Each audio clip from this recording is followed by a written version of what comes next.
Lionel Andres Messi থুড়ি Lionel alien Messi FIFA World Cup মেনের সর্বকালের সর্বোচ্চ গোলদাতা এখন মেসি। তার নামের পাশে জলজল করছে 18টি ওয়ার্ল্ড কাপ গোল। ফিফা 2026-এ আর্জেন্টিনার দ্বিতীয় ম্যাচেই রেকর্ড গড়লেন মাসিহা। জার্মানির ক্লোজের রেকর্ড ভেঙে চুরমার করে দিলেন আর্জেন্টাইন সুপারস্টার তথা goat of the planet Messi. একের পর এক পরিসংখ্যান থেকে শুরু করে ফিজিক্সের নিয়ম চোখের নিমেষে ওলটপালট করে দেওয়ার ক্ষমতা যার আছে তিনিই হলেন মেসি।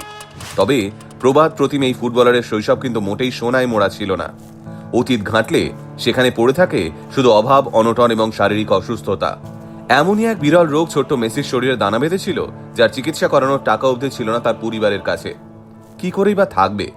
মেসির বাবা হোর্হে ছিলেন স্টিল প্ল্যান্টের সামান্য একজন কর্মী। সারাদিন কঠোর পরিশ্রমের পর কয়েকটা টাকা এক্সট্রা ইনকাম করার জন্য স্থানীয় একটা ক্লাবে ফুটবলের কোচিং করাতেন তিনি। তাতেও তার একার পক্ষে সংসার চালানোর ক্ষমতা ছিল না। তাই মেসির মা সেলিয়া কোচিতিনিকেও কাজ করতে হতো। তিনি একটা ম্যাগনেট ফ্যাক্টরিতে লেবার হিসেবে কাজ করতেন। হোর্হে এবং সেলিয়ার একটাই স্বপ্ন ছিল, তাদের ছেলে পায়ে বল নিয়ে ছুটে বেড়াবে মাঠের এই প্রান্ত থেকে ও প্রান্ত। সেভাবেই ছোট থেকে তৈরিও হচ্ছিলেন মেসি। কিন্তু কথায় আছে, সহজে কিছুই পাওয়া যায় না। বড় কিছু করতে গেলে কিংবা বড় হতে গেলে প্রয়োজন নানান বাধা পেরোনোর মানসিক জোর। আর মেসির পথে বাধা হয়ে দাঁড়ালো একটা বিরল রোগ। রোগের নাম গ্রোথ হরমোন ডেফিসিয়েন্সি। এই রোগে মানুষের উচ্চতা স্বাভাবিকের থেকে অনেকটাই কম হয়। মেসির তখন বয়স 11 বছর। তার আশপাশের ছেলেমেয়েরা স্বাভাবিক নিয়মেই লম্বা চওড়া হচ্ছে, কিন্তু মেসির বাবা মা দেখলেন তাদের ছেলে অদ্ভুতভাবেই একটা নির্দিষ্ট হাইটের পর থেমে গেছে। তাই বাবা মা ছুটলেন আর্জেন্টিনার বিভিন্ন ক্লাবে। তাদের আশা ছিল দেশের কোনো ক্লাব হয়তো মেসির খেলা দেখে তার চিকিৎসার সমস্ত খরচ বহন করবে। কিন্তু বাস্তব ভীষণ কঠিন। কোনো ক্লাবই 11 বছর বয়সী মেসির দায়িত্ব নিল না।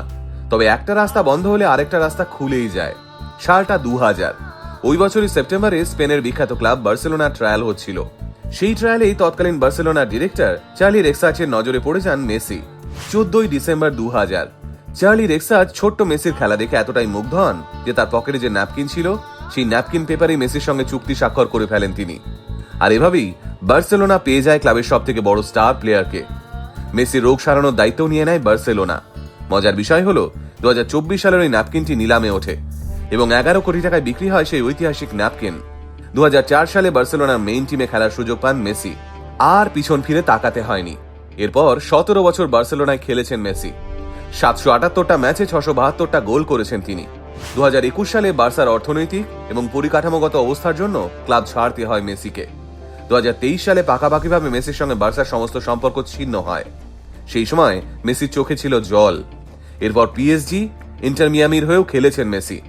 ততদিনে আর্জেন্টিনার হয়ে 4টে বিশ্বকাপ খেলা হয়ে গিয়েছে মেসির, কিন্তু ওয়ার্ল্ড কাপ ট্রফি অধরাই ছিল। এরপর আসে সেই 18 ডিসেম্বর 2022, ঐতিহাসিক মুহূর্ত।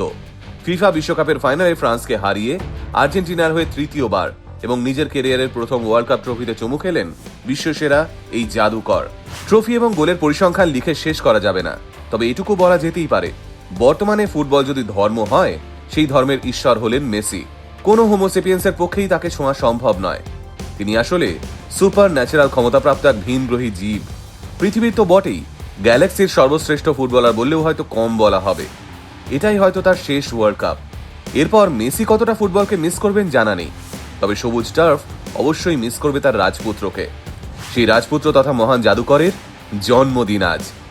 সমুদ্র হিমাচল যার বাঁ পায়ের জাদু মুগ্ধ হয়ে দেখে, সেই মেসির জন্মদিন আজ। শুভ জন্মদিন মেসি, শুভ জন্মদিন গোট।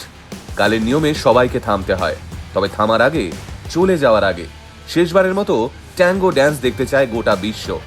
এবছর আর্জেন্টিনা বিশ্বকাপ জিতুক বা না জিতুক, মেসি সেরা ছিল, আছে এবং থাকবে।